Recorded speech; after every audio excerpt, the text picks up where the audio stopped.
Welcome back to Sunrise. We've got Deolu Ogunbanjo, who is the President, National Association of Telecom Subscribers. He joins us next, focusing on the telecommunication sector. Good morning and thank you for joining us.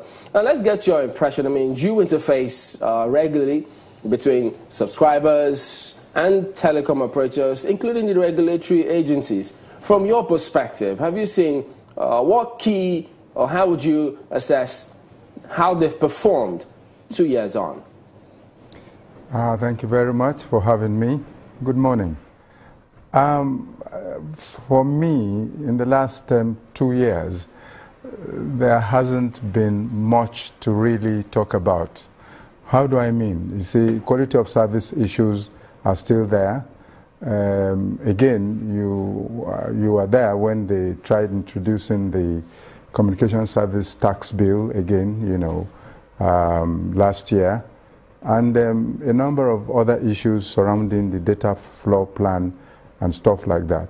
Again, in all of this, the subscriber is left in the dark and the cold is not compensated. So for me, it's not something to really celebrate. In fact, if you rate the industry, is at the moment below average.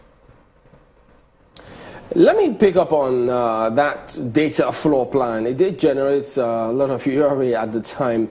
At the moment, hasn't that policy been suspended? Yes, it has. The government are saying that they need to, look into how to approach it by giving it to someone to do further research, which is a welcome development. But beyond that is the fact that, yes, the data floor plan may, address certain things. But the core thing there should be all the smaller operators should also be allowed to operate. For instance, you look at the likes of Intercellular, Multilinks, Starcoms, they're all gone. These are smaller players in the telecoms industry we used to have those days, and these are landlines. Tell me how many Nigerians now have landlines in their homes.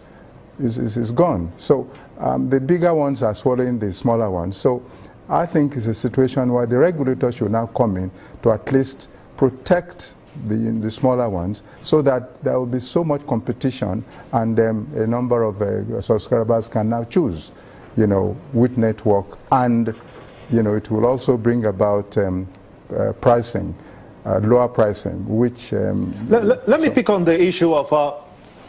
permit me please to just butt in here.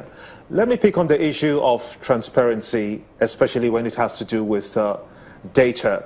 It does seem to suggest that it burns out faster than it used to 2 years ago. Would you say, or did you get any complaints concerning data from the consumers about how it easily gets exhausted? Yes, I do get a lot of complaints. But you see, sometimes when the MNOs, the mobile network operators, when they do their promos, the promo tariffs, the way they deduct promo tariffs are quite different.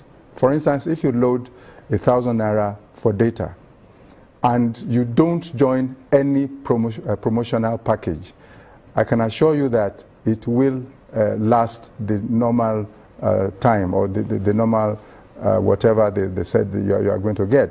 But the moment you now say, when they now say, put in 1,000 and get times 6, it is charged at a different rate.